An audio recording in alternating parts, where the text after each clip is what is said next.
제가요, 엊그저께 신문을 보다가 어떤 기사를 봤냐면 한국 기사인데요. 어떤 분이 음식을 주문했는데 그 짜장면과 탕수육과 만두를 같이 주는 그 콤보 메뉴를 주문을 했어요. 그래가지고 음식을 딱 받았는데 열어보니까 만두도 있고 탕수육도 있는데 짜장면이 안 온 거예요. 그래가지고 이제 그 식당에 전화를 했겠죠. 해서 이게 안 왔습니다. 그랬더니 이제 그 중국집 주인이 뭐 죄송합니다 그러면서 뭐 다음부터는 잘 챙겨드리겠습니다 뭐 그렇게 말했을 겁니다.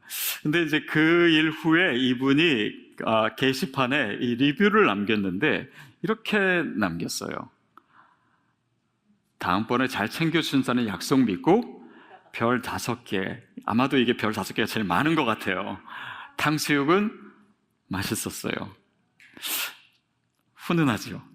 예, 어떻게 보면 실수한 건데 탕수육은 맛있었다고, 그리고 최고의 별점을 드렸다는 사실이 감동이어서 사람들이 이것을 많이 자기의 뭐 SNS나 이렇게 옮겨가더라고요. 그래서 저는 이 기사를 보는 순간 이 사람 분명히 크리스찬 같다 이렇게 생각했어요. 그런데 기사를 쭉 읽어보니까 그 댓글에 뭐가 있냐면 이 시대의 진정한 보살입니다 이렇게 써 있더라고요. 물론 불교도일 수도 있겠죠. 뭐 실제는 모르겠지만은. 근데 이렇게 누군가 잘못했는데 그 잘못을 덮어주고 오히려 칭찬해주고 격려해주는 거는 사실은 크리스찬 영성입니다. 복음의 핵심을 관통하는 내용이죠. 그래서 저는 이것을 별로 불교도에게 양보하고 싶지 않습니다. 그리고 우리 크리스찬의 삶이 바로 이 원리를 반영하는 것이 되기를 바랍니다. 오늘 본문 말씀이 사실은 이 내용을 얘기하고 있는데 우리가 잘 알고 있는 이야기입니다. 20절, 21절 말씀 우리 같이 읽겠습니다. 시작. 노아가 농사를 시작하여 포도나무를 심었더니 포도주를 마시고 취하여 그 장막 안에서 벌거벗은지라.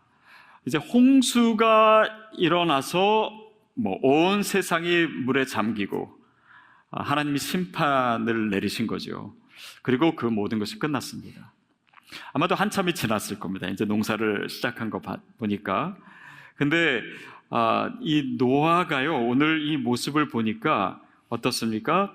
술 마시고 취해서 옷 벗고 있는 거예요. 여러분, 홍수 이후에 노아의 입지를 한번 생각해 보십시오. 그 사람은 진짜 영웅입니다. 온 세상을 구한, 말하자면 그야말로 전설이에요. 근데 홍수가 끝나고 노아가 죽기까지 350년 동안 노아에 대해서 성경이 기록한 것은 달랑 술 취하고 옷 벗고 잤다, 이 내용밖에 없어요. 이 히브리어 표현을 보면요, 여기 나오는 3가지 동사, 포도주를 마시고 또 취하고 또 장막 안에서 벌거벗은 이 3가지 동사를 와우라고 하는 접속사로 연결시킵니다. 이것은 그리고라고 하는 뜻이에요.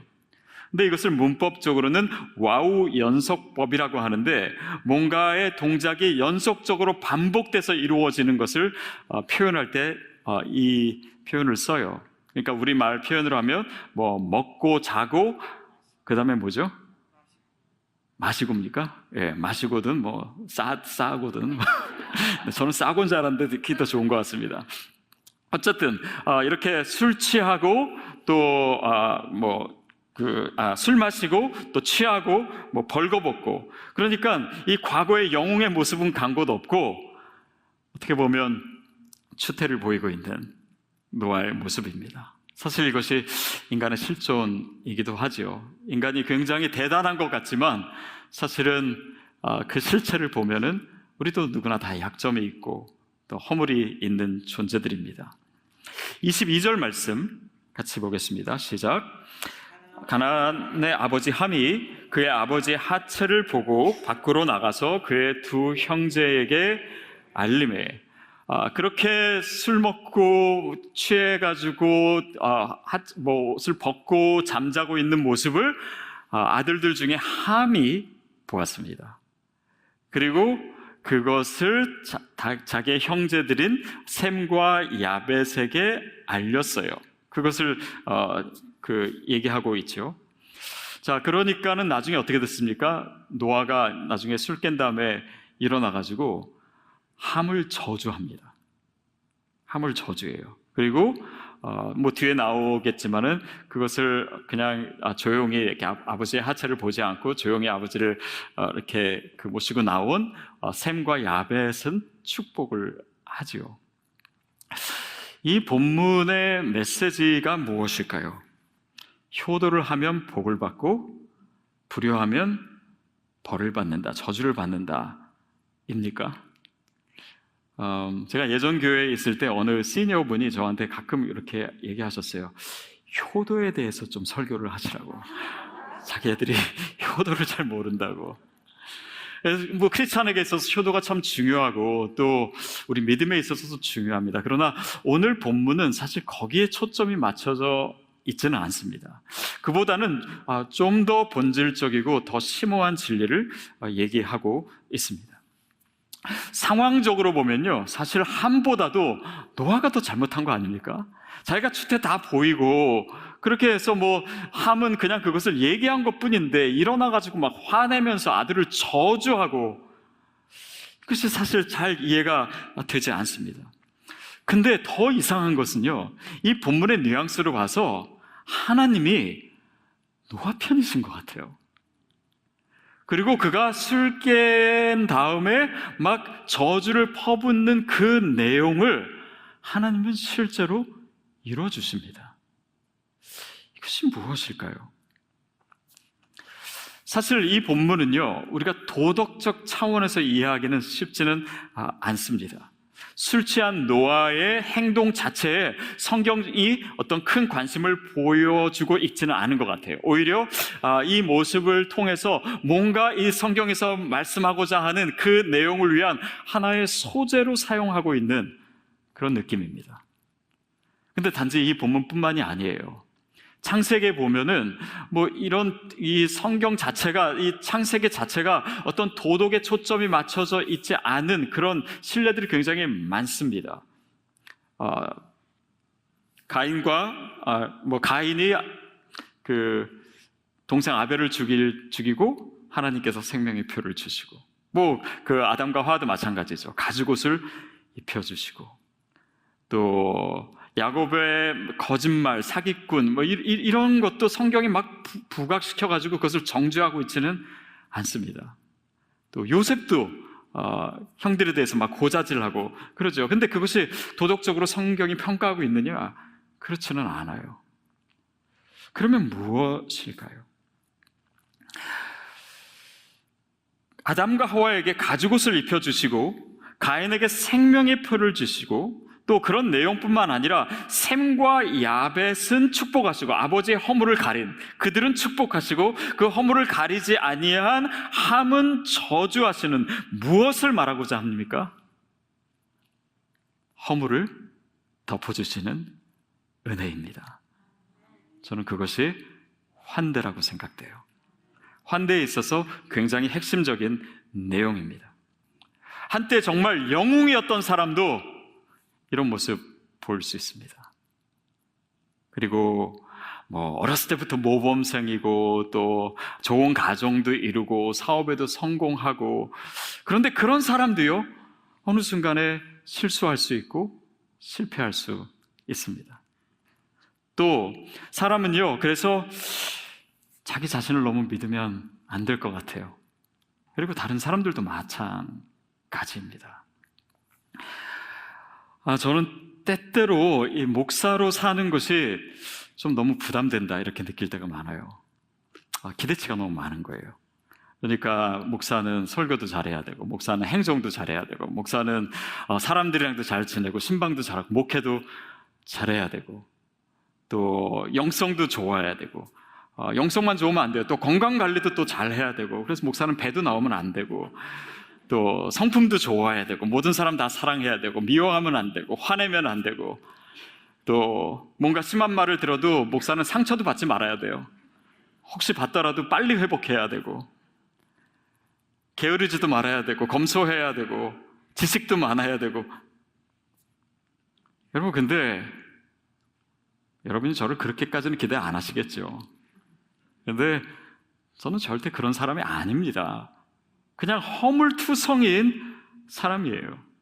제 삶의 메시지는 모든 면에서 그냥 모든 것이 다 좋고 완전한 그런 건가는 너무나 거리가 멀고, 제가 이렇게 허물투성임에도 불구하고 이 시대에 가장 좋은 교회인 시드교회를 섬길 수 있도록 하나님이 은혜를 주셨다. 이게 제 인생의 메시지입니다. 허물을 덮어주시는 하나님이에요. 저를 환대해 주시는 하나님, 그것이 제 삶의 이야기이지요. 그래서 우리의 자랑이 무엇인가를 생각했을 때 하나님께서 나를 사랑하셨다, 그 은혜로 나를 덮으셨다, 내 죄악을 숨기셨다, 나를 그렇게 사랑으로 봐주시고 나를 인정해 주시고 나의 연약함과 나의 부족함에도 불구하고 하나님의 시선은 변하지 않고 있다. 여러분, 그것이 우리의 찬양의 조건인 줄로 믿습니다. 23절 말씀 같이 읽겠습니다. 시작. 셈과 야벳이 옷을 가져다가 자기들의 어깨에 메고 뒷걸음쳐 들어가서 그들의 아버지의 하체를 덮었으며 그들이 얼굴을 돌이키고 그들의 아버지의 하체를 보지 아니하였더라. 셈과 야벳은 아버지의 하체를 덮었다, 이렇게 얘기하고 있습니다. 마치 죄를 범한 아담과 하와에게 하나님께서 가죽옷을 입혀주셨다, 덮어주셨다라고 하는 것이죠. 다시 말하면 이 셈과 야벳의 행위는 그런 하나님의 환대의 행위에 참여한 것으로 성경은 지금 말하고 있는 것입니다. 다시 말하면 하나님은요, 지금 노아를 그들을 통해서 그 수치를 덮어주시는 거예요. 하나님께서는 이 추태를 보이고 있는 노아의 죄를 보시지 아니하고 성경에 나왔던 당대의 의인으로 여전히 하나님 앞에서 소중한 존재로 보고 계신 겁니다. 그것이 주님의 은혜예요. 그것이 환대입니다. 그것이 저와 여러분이 받은 은혜인 줄로 믿습니다. 허물을 덮어주시는 거예요. 왜냐하면 그분이 우리를 용서하시기 때문에, 그분이 우리의 죄를 도말하시고 우리의 죄를 깨끗게 하시는 분이시기 때문에 그렇습니다. 그래서 속죄라고 하죠. 속죄, 우리의 죄를 용서해 주시는 그 히브리 단어가 카파르라고 하는 단어인데요, 그 의미는 덮어주다라고 하는 의미입니다. 덮어주다. 여러분께 제가 질문 하나 할까요? 성경 퀴즈. 법궤가 있죠, 언약궤. 그 언약궤를 덮는 뚜껑을 뭐라고 합니까? 죄송합니다. 제가 너무 어려운 질문을 했을런지도 모릅니다. 혹시 그 사진 있으면 하나 보여주세요. 이 법궤가 있으면요, 법궤 안에 뭐 여러 가지 들었잖아요. 뭐 그 십계명 돌판도 들어있고, 뭐 아론의 쌍난 지팡이도 들어있고, 또 뭐 만나를 담은 항아리도 들어있고, 뭐 근데 그 안에 넣고요, 뚜껑을 덮습니다. 그 뚜껑을 뭐라고 하냐면 속죄소라고 합니다. 속죄소라고 해요. 그러니까 덮은 거예요. 근데 이 뚜껑을 그렇게 덮었는데 그 위에 뭐가 있냐면 그룹이 있습니다. 그러니까 말하자면 날개 달린 천사죠. 근데 그 뚜껑을 뭐가 덮고 있는 거예요? 그러니까 그 날개로 덮고 있는 거예요. 그리고 이제 대제사장이 지성소로 들어가잖아요. 그러면 짐승의 피를 가지고 가가지고요, 이 법궤의 뚜껑을 또 피로 바릅니다. 그러니까 뭐예요? 뚜껑으로 한번 덮고 그룹의 날개로 한번 덮고 그 위에 짐승의 피로 또 덮고, 그 의미가 무엇입니까? 하나님이 우리의 죄를 덮어주신다라는 거예요. 이게 우리가 하나님 앞에 나아갈 때 일어나는 일입니다. 이 속죄소를요, 또 다른 이름으로 뭐라고 하냐면은 시은자라고 합니다. 시은자. 그건 뭐예요? 은혜가 베풀어지는 자리라는 뜻이에요. 그러니까 하나님께서 우리의 허물을 덮어주시고 우리의 죄를 사하시기 위해서 그림자처럼 이것을 보여주시고, 그것이 실제로 나타난 것이 무엇입니까? 예수 그리스도의 십자가인 거죠. 우리의 죄를 그의 피로 덮으신 거예요. 우리를 사하시기 위해서 우리의 허물을 덮으시고, 그래서 우리가 여전히 죄인임에도 불구하고 우리를 의롭다고 보시고, 그래서 하나님은 우리의 허물과 죄를 째려보시는 것이 아니라, 드러내시는 것이 아니라, 그런 나를 의롭다고 하십니다. 그 마음으로 노아를 의롭다라고 하신 그 메시지를 오늘 이 사건이 이야기하고 있는 것입니다. 시편 32편 1절 2절 같이 읽겠습니다. 시작. 허물의 사함을 얻고 그 죄의 가리움을 받는 자는 복이 있도다. 마음에 간사가 없고 여호와께 정죄를 당치 않는 자는 복이 있도다. 죄의 가리움을 받는 자, 허물의 사함을 받는 자, 여호와께 정죄를 당치 않는 자는 복이 있다. 여러분, 그 복을 저와 여러분이 받았습니다. 그리고 그 복을 나누어 주라고 하는 그 부르심에 우리가 초대됐어요. 그 복을 나누는 것이 무엇입니까? 우리가 누군가를 정죄하는 자가 아니라, 허물을 들춰내는 자가 아니라, 그 허물을 덮어주는 자로, 안아주는 자로, 품어주는 자로, 그래서 하나님의 이 환대의 메시지를 보여주는 자로 저와 여러분을 불러주셨습니다. 여러분, 그래서 먼저는 자신에게 내 허물을 덮어줄 줄 아는 자가 되어야 됩니다. 잘못한 걸 다 숨기고 감추고 그것이 아니라요, 하나님은 우리가 더 이상 죄책감 가운데, 더 이상 수치감 가운데 사는 것을 원치 않으세요. 주님께서 이미 그 죄악의 문제를 해결해 주셨습니다. 그럼으로써 우리를 의롭게 하시는 분이시지, 우리를 정죄함으로써 우리를 뜯어 고치시는 분이 아니에요. 더욱이 우리가 남의 죄와 허물을 드러내고 그들을 정죄하고 있다면, 그 사람들을, 또 나를 하나님의 환대를 걷어낸 시선으로 보고 있는 거예요.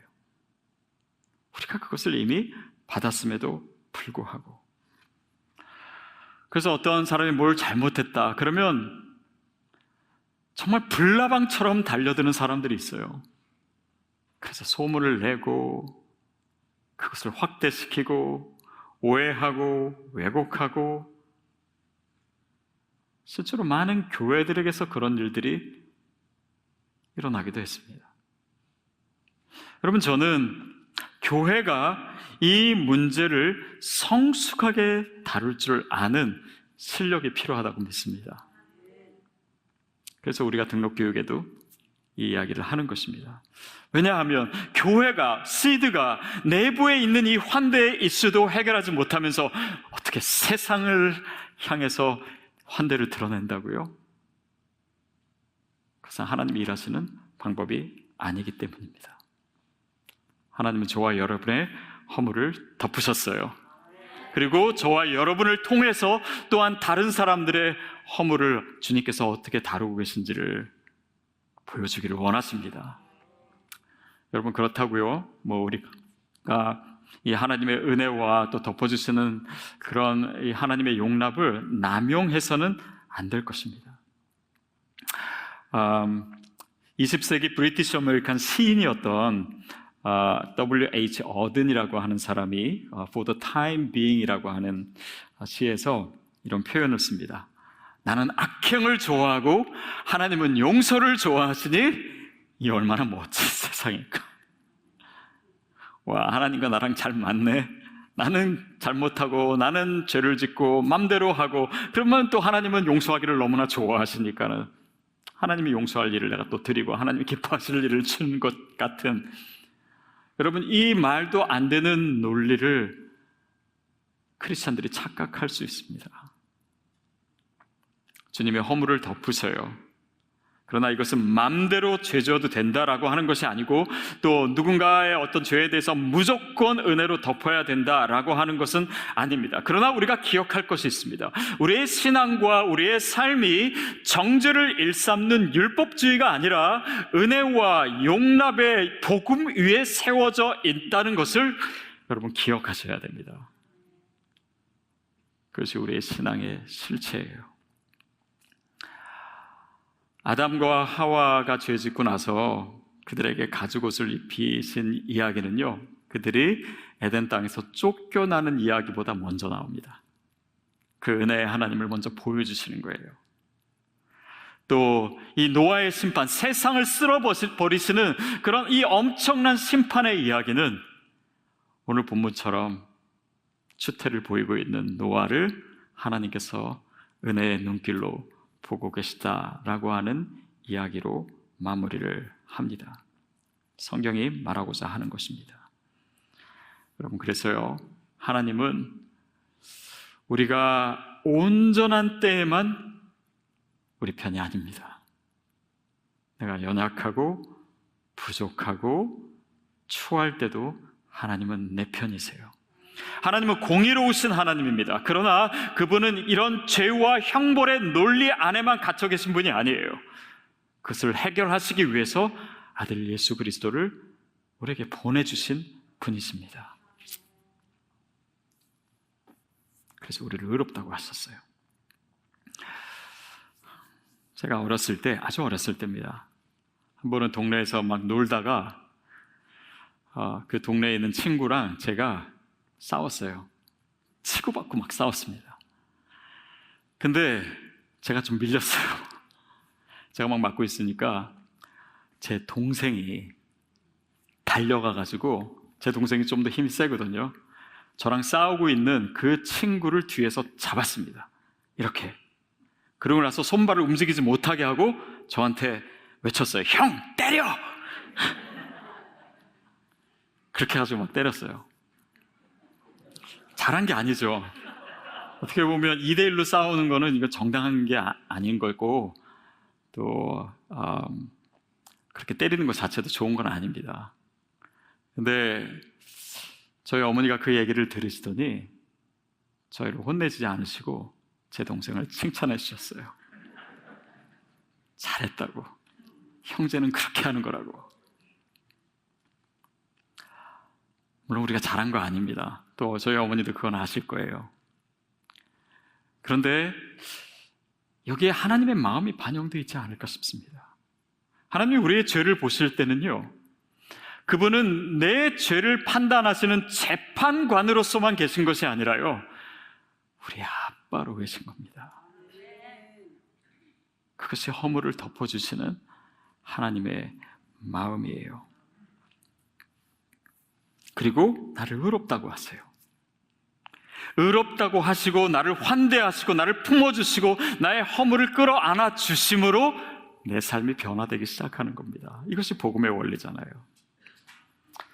그때 그렇게 저를 도와줬던 제 동생이 이제 많이 컸습니다. 그래서 자녀 셋을 낳고 이제 첫째, 둘째는 다 대학에 갔어요. 근데 몇 년 전에 저랑 동생이랑 대화를 하다가 제 동생이 자신의 그 아이들에게 해줬던 얘기를 저한테 해주는데 저는 그게 굉장히 마음에 와닿았어요.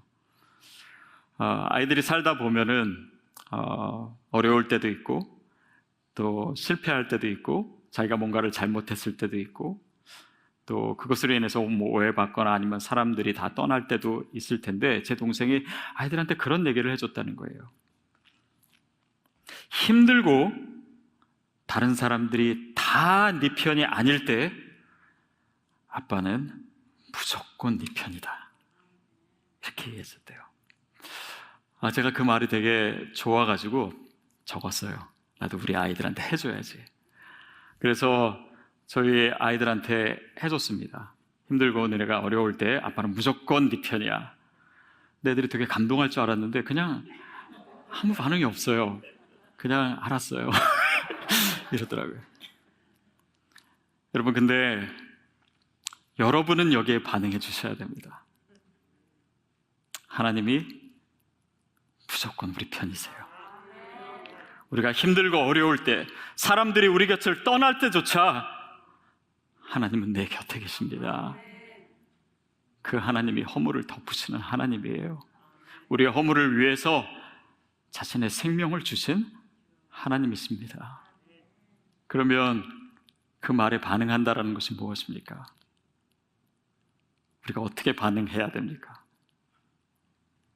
우리의 삶으로, 그렇죠?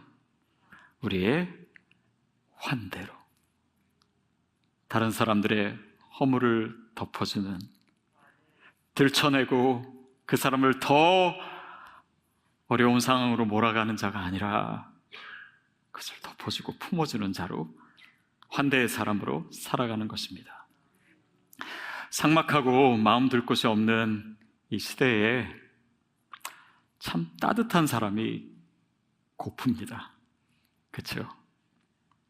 그래서 나에 대해서 정말 무슨 얘기를 해도 비밀을 지켜주는 사람, 또 나의 정돈되지 않은 말을 끝까지 참으면서 들어줄 수 있는 사람, 또 나의 어두운 면을 보고도 사랑을 거두지 않는 사람, 또 내가 뭔가를 잘못했을지라도 처음부터 아예 나를 향해서 던질 돌을 가지고 있지 않은 사람, 저는 그런 사람이 저와 여러분이 되리라고 믿습니다. 저는 그런 사람들을 이 시대의 보살이 아니라 이 시대의 진정한 크리스찬이라고 부르고 싶습니다. 환대의 사람이에요. 진짜 환대를 우리가 받았기 때문에, 진짜 환대를 우리가 품었기 때문에 그것이 드러나지 않을 수가 없는 우리의 삶의 모습이 되기를 주님의 이름으로 축복합니다.